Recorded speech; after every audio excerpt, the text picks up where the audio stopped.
Hello everyone. So, no, this lock is not open because I threatened it with a gun. This video is not actually about lock picking. It's more about, in America here, we are allowed to have a lot of firearms, unless you're a felon or something like that. You can pretty much own a gun and carry it around, but a lot of times you're going to have to leave it, at home or somewhere else, and you need to secure it. Well, a lot of things that people use, are just these like trigger guard locks. And for particularly this revolver and everything, they're not a very good idea because they're three combination, pretty easy to figure out. I've got this one set at 001. But, it gets in there and it clamshells on the trigger guard of the firearm. And basically, it just has a little ratchet mechanism in there, and they're pretty easy to bypass and get around and everything else. You can get in here and manipulate that.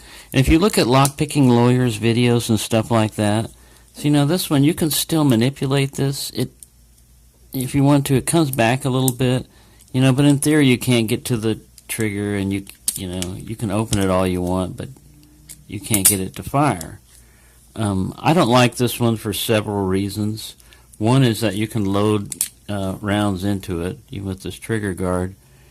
And you can come up with a way, since this is a double action and single action firearm, you can cock this hammer all the way back. Now, one time I had it about halfway back, and then I had the code in it, when I went like this, and when I went like that, the hammer came back down. Now, I don't know if it would have fired, a round off, if it would have had enough force for the primer, and, they have a transfer bar safety thing, I believe, in here. The old ones used to have a little pin coming out of the hammer that would go through, but this one, it doesn't have that there, so that if your finger comes off the trigger, the round usually won't go off, even if there's one in there. But still, I don't like that. And I think a better way to secure it is something we all, if we pick locks and stuff, have, is a fairly secure lock, any one of them. And you just clamp it through, you just put your lock through the housing of a revolver. If you have a automatic, you just take the magazine out, and you can put this through the open slide in the magazine.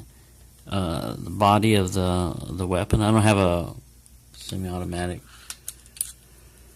pistol with me or anything right now. I just got this one out of pawn today. This is my Smith & Wesson's 38. So you can even use, like this Ace padlock that I beefed up, with the closed shackle. Once you put that in there and lock it up, basically, you can lock it up through there, and then you can hook this up through a with a secure chain to something else, and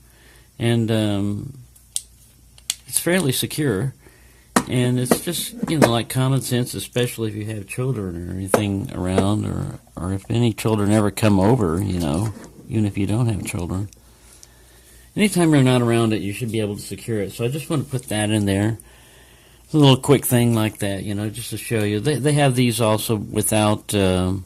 They make them with, besides combination locks, they make them, on this one it's pretty easy to change the combination. You just open it up, and once it's open, you push this D10 in. I just changed it earlier by just pushing this one in. And you dial up whatever combination you want. They have them with 4-digit and stuff like this. It's just a 3-digit one.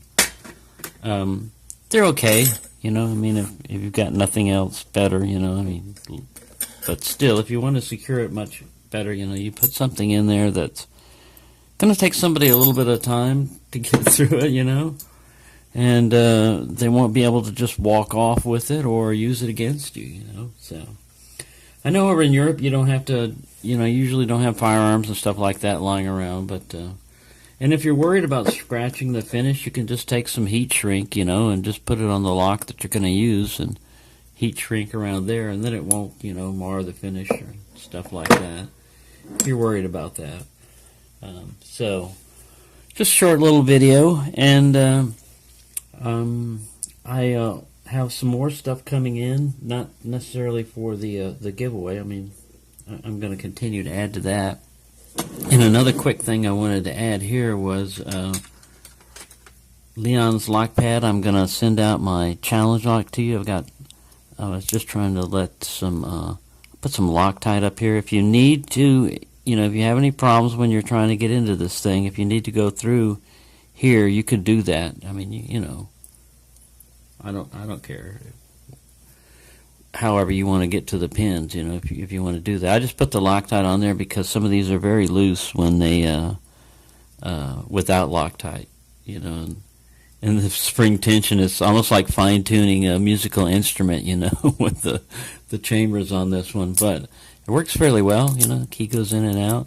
I'm not going to mummify it, but it's my first challenge lock, and it was an honor. I want everyone to know that Leon's Lock Pad, if you haven't subscribed to him, he's an awesome guy. He sent me a package over, from England, and it had his first challenge lock that he sent to me, and so I'm sending my first challenge lock that I made. It wasn't his first one that he ever made. It was just the first one I ever picked on camera and everything, and it was fun. It was an awesome lock to pick, and he's very skilled at making locks and everything else. So just a shout out to Leon. I know everybody probably knows him and stuff. So there you go. That's a little short video on that like that. And this one here, I believe, it's the steel pinnings one. I got it all pinned up back up like that. And there's just a little slight hitch in the middle that I don't remember it being like that. But I'm going to send it to Mr. Bill Bacardi when I send him a package. Right now I've just got that to go in there. But I'm going to send these things out. Same way with your package, Leon. I'm just going to do like Mr. Bill Bacardi does. He's got little bins, and he has different people's names on them, and he goes, okay, this is going to go to this one, this is going to go to that one. So you don't get mixed up, and you're organized. But he said his bench was a mess. Man, I mean, you should see mine. That's where I unloaded the ammo. This is a wooden block. There's some pizza. Look, halfway ate that. Various projects. I cleaned this one out just in case I gutted something. But I'm going to work on that guy. Still picking him. Picks just lying around. This is my camera stand. Very sophisticated. This lock here I haven't picked. Those I want to pick. These are kind of like I need to pick or would like to pick. That's that Sacred that I wanted to show everybody how there's an American lock bypass works so easily on it, because I haven't put a wafer in it yet. And down there's that Centurion. I believe I'm going to send him to someone also. That's kind of like a challenge padlock. But see that big mess? And there's a little cubby holes, stuff hiding back there that I need to mess with, and various, things. If it's okay to send out challenge locks without a keys, I can bit them up, or bit them up, or however you want to call it, so that the lock would work. But I mean, how would you demonstrate it? Mr. Bill, I know you said to send you some pictures of that stuff, and you sent me an email and everything, but I haven't gotten around to it. I'm sorry, but I will send you pictures back of I've only got like 3 or 4 locks that I need keys for. They can be bitted in any way, and I believe they'll probably just be quick set and Schlage. I think one of them is a Defiant, and it looks like a standard straight up. I don't like master lock kind of keyway. That one I don't have a key for. And anyways, I don't want to make this video too long. It's already getting crazy, but there you go.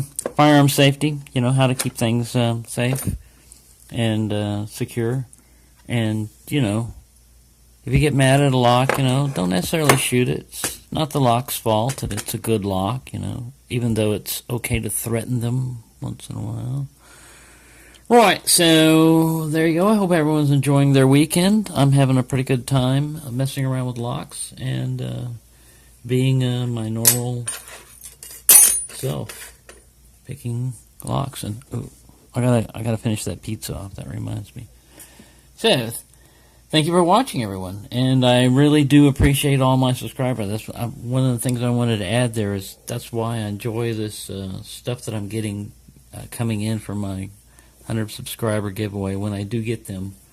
It's not that I'm eager, to race up and reach 100 and say, "Ooh, you win the gold prize," But I liked this community is so awesome, and there's so many people out there that just, you're going to say, oh, like I've got this lock to trade, and you send them the lock over to them, and they send you back like 10 or 20 back, and you're like, whoa, I only sent you this, but that's just the way they are, I mean, they like doing that, and I'd like to be that generous also if I can, and this subscriber giveaway is my chance to kind of like give back to just people I haven't met before, that they're my subscribers, or maybe I have, met them as far as like, who knows? It could be anybody that's my subscribers in here.